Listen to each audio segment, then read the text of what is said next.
नमस्कार। मैं doctor Jitendra Kumar Barotia, associate professor इतिहास विभाग, सम्राट पृथ्वीराज चौहान राजकीय महाविद्यालय अजमेर। बच्चों, मध्यकाल के इतिहास में हमने दिल्ली सल्तनत पे बात पढ़ी और दिल्ली सल्तनत के प्रशासनिक व्यवस्था में केंद्रीय शासन व्यवस्था, सेना का पुनर्गठन की बात करी। हमने चर्चा की राजस्व पर, और आज हम बात करेंगे दिल्ली सल्तनत के समय समाज और संस्कृति की, और विशेषतः समाज की।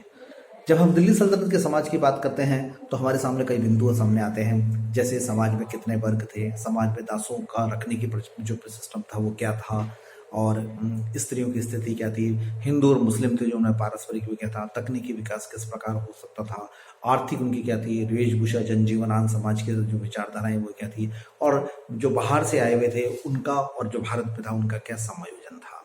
तो इस प्रकार से एक देखा जाए तो जो समाज था वो बहुत दिल्ली सल्तनत के समय में बड़ा वैसा था, क्योंकि एकदम अचानक स्थिति आई ही थी। ये एक बड़ा हो रहता है। अब आता है विभिन्न दिल्ली सल्तनत में समाज हम देखते हैं तो पहले पहले मोटे तौर पर भारतीय समाज विभिन्न भागों में बटा हुआ था। मुसलमानों से आने से उनमें और भी विभक्तीकरण बढ़ गया, ये भी निश्चित है। और जो कहे समाज का सबसे सम्मानित वर्ग अगर उस समय कहा जाता, चूंकि राज सत्ता उनके पास थी और ताजा ताजा मध्य एशिया से आए थे, तो समाज का जो सम्मानित वर्ग था वो अधिक विदेशी मुसलमान ज्यादा था। मुसलमानों में भी दो भाग विभाजित है। वह चूंकि भारत का शासक वर्ग था, वह राज्य के सभी बड़े बड़े ऊंचे पद और जो थे प्रभावशाली और विशेष अधिकार युक्त पद थे वो उनके पास में थे। बड़ी बड़ी जागीरें उनको प्राप्त होती और हर प्रत्येक सैनिक सफलताओं पर उनकी आर्थिक स्थिति और भी मजबूत होती जा रही थी। लेकिन उनमें भी विभाजन था। तुर्क, ईरानी, अब अरब, अफगान, अरबिस्तानी आदि इस प्रकार के कई वो होते थे। खिलजी और पहले तो तुर्कों का प्रभाव था, लेकिन खिलजियों के आने के बाद में तुर्कों की विशेषता समाप्त हो गई थी।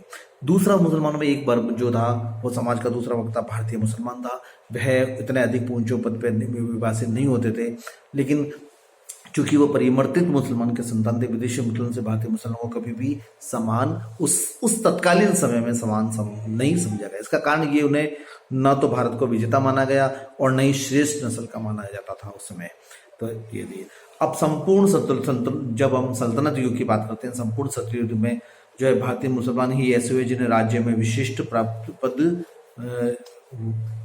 प्राप्त हुए, लेकिन उनका वैभव वो प्राप्त नहीं हुआ। मतलब जो भी था सल्तनत युग में था, और इसके बाद में धीरे धीरे उनकी स्थितियां और भी कमजोर होती चली गई थी। अब विदेशी और भारतीय मुसलमानों की जो बात करते हैं, अगर भारतीय मुसलमानों और भारतीय मुसलमानों की बात करें तो शासक और उत्पत्ति के आधार पर शासक वर्ग और उत्पत्ति के आधार पर विभिन्न भागों में विभाजित थे। और शिया और सुन्नियों में अंतर था, सैनिक और विद्वानों में अंतर था, धार्मिक कृत्यों करने वाले और उलेमा वर्ग उनमें अंतर था। यानी एक ये आगे की चल के कब थी। ठीक इसी प्रकार भारतीयों की जातियों व्यवस्था में तो था ही, और भारत की उपजातियों में भी बहुत अधिक होता है। भारतीय का समाज बहुवर्ग, जबकि बहुसंख्यक वर्ग हिंदुओं का था। हिंदू समाज जाति व्यवस्था के कारण पहले ही वर्गों में बटा था और बाद में उपजातियों में भी और विभाजन उसका हो गया था। फिरोज तुगलक और सिकंदर लोदी, जब एक चीज और होती है, जब धर्मांतरण होता था तो कई लोग जो है किसी कारणवश करते थे, लेकिन पुनः जब हिंदू की तरफ आना चाहते थे तो सिकंदर लोदी और फिरोज तुगलक ने, जो बहुत सहज शासक कहलाए जाते थे, उन्होंने बहुत ज्यादा इस पर रोक भी लगाई थी कि पुनः आप हिंदू धर्म में नहीं जा सकते। एक तो चीज ये भी उस समय देखने को मिलती है, या अध्ययन करने को मिलती है। तो और लेकिन एक ये भी है कि भारतीय जो है चाहे कितना ही सफल हो जाए, लेकिन उस दिल्ली सल्तनत में श्रेष्ठ पद पर प्राप्त करना, अकबर के मनसबदारों की स्थिति दूसरी है, लेकिन दिल्ली सल्तनत में श्रेष्ठ पद पर प्राप्त करना उनके लिए बड़ा बहुत जटिल स्थिति थी के समय। और हिंदू समाज की स्थिति को हम बात करें तो स्वयं की दुर्बलताओं और मुसलमानों के वैर के कारण संतोषजनक नहीं थी, और कुछ भी हिंदू सुरक्षित उस समय नहीं माना गया है ऐसा। और कौशल शक्ति के आधार पर अगर वह सुरक्षित रह जाता है तो एक दूसरी बात ही। अब ठीक इसी समय में दास प्रथा की बात करते हैं। हिंदू और मुसलमान दोनों में ही दास प्रथा लेती, लेकिन मुसलमान थी और दासों के विक्रय करने का एक तरीके से बाजार लगाया जाता था। अलाउद्दीन खिलजी ने तो उसमें बाजार की में एक व्यवस्था भी की थी कि भैया उसको कर दे। मुसलमानों के दासों की स्थिति दासों की अपेक्षा अधिक अच्छी थी। सुल्तान स्वयं योग्य दासों को बड़ी संख्या में रखते थे, और हम देखते हैं कि दिल्ली सल्तनत की तो स्थापना भी दास प्रथा उससे ही हुई है। कुतुबुद्दीन ऐबक और इल्तुतमिश दोनों अपने आप में दास प्रथा हैं। तो ये एक समाज का जो पहला वर्गीकरण बात की हमने, और दूसरी थी कि दासों की आम प्रचलित थी और का उनका एक बहुत बड़ा ये शौक माना जाता था। अब आती है आगे की बात करें हम तो स्त्रियों की स्थिति की। स्त्रियों की स्थिति के बारे में देखें तो पहले की तुलना में हिंदुओं में भी स्त्रियों की स्थिति की गई है।